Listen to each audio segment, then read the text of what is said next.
Mimi ni Dkt. Nivedita Varadhi, mshauri wa magonjwa ya uzazi na wanawake niliunganishwa na hospitali maalum za Apollo Vanagaram, Chennai. Eneo langu la maslahi maalum ni kinga dhidi ya saratani kwa wanawake.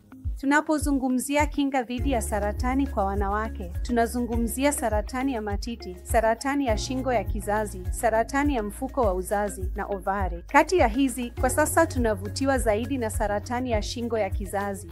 Sababu ni kwamba siku hizi tunajua chanzo cha saratani ya shingo ya kizazi kwa sababu imegundulika kuwa yaani virusi vya papiloma vya binadamu vinahusika na takriban 95 hadi 97% ya saratani za shingo ya kizazi.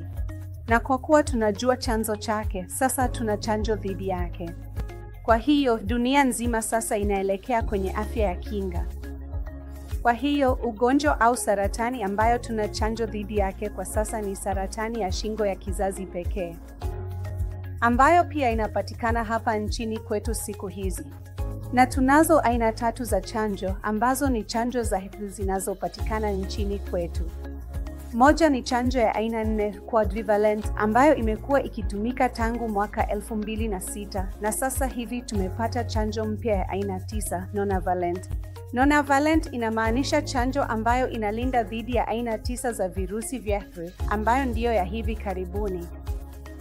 Sasa tunapaswa kutoa chanjo hii vipi au nani anapaswa kupewa chanjo hii? Hivyo, kundi lengo la umri kwa chanjo ya saratani ya shingo ya kizazi ni wasichana wenye umri wa miaka 9 hadi 15. Hicho ndicho kikundi kikuu kinacholengwa kupewa chanjo ya saratani ya shingo ya kizazi. Sasa itakuwaje kama msichana atakuja akiwa na umri wa miaka 16 akiomba chanjo ya saratani ya shingo ya kizazi? Jibu ni kwamba chanjo hii inaweza kutolewa hadi kufikia umri wa miaka 45. Tofauti pekee ni kwamba ukimpa msichana mwenye umri chini ya miaka 15 au kati ya miaka 9 hadi 15, unahitaji kumpa dozi 2 tu za chanjo kwa tofauti ya miezi 6. Hii inamaanisha ukitoa dozi ya kwanza leo, dozi ya pili inapaswa kutolewa baada ya miezi 6. Kama msichana ana zaidi ya miaka 15 hadi kufikia miaka 45, tunahitaji kumpa dozi 3 za chanjo. Hiyo ni dozi ya kwanza ikifuatiwa na dozi ya pili baada ya miezi 2 na baada ya miezi 6 itakuwa dozi ya 3. Ni muhimu sana kumaliza dozi zote za chanjo ili kupata kinga kamili na ufanisi wa chanjo.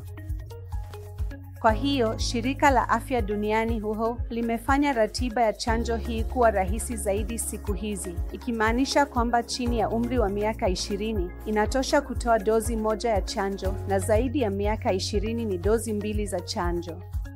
Hii ni rahisi kukumbuka na pia ni rahisi kuwafikia wasichana wengi zaidi katika umri huu. Kwa hiyo, nikisema hivyo, chanjo ndiyo njia kuu ya kinga dhidi ya saratani ya shingo ya kizazi. Hata kama msichana amepata chanjo kikamilifu, iwe ni kwa ratiba ya dozi 2 au 3, bado anatakiwa kufuata mkakati wa pili wa kinga unaoitwa pap smear au uchunguzi wa saratani ya shingo ya kizazi. Sababu ni kwamba, kama tunavyojua, hakuna chanjo inayolinda kwa 100%, lakini ni yenye ufanisi mkubwa. Hivyo, hata kama msichana amepata chanjo kwa ratiba ya dozi 2 au 3, bado anatakiwa kufanyiwa uchunguzi wa saratani ya shingo ya kizazi baada ya kufikisha umri wa miaka 30. Na uchunguzi huo ufanyike kila baada ya miaka 3 hadi atakapofikisha umri wa miaka 65.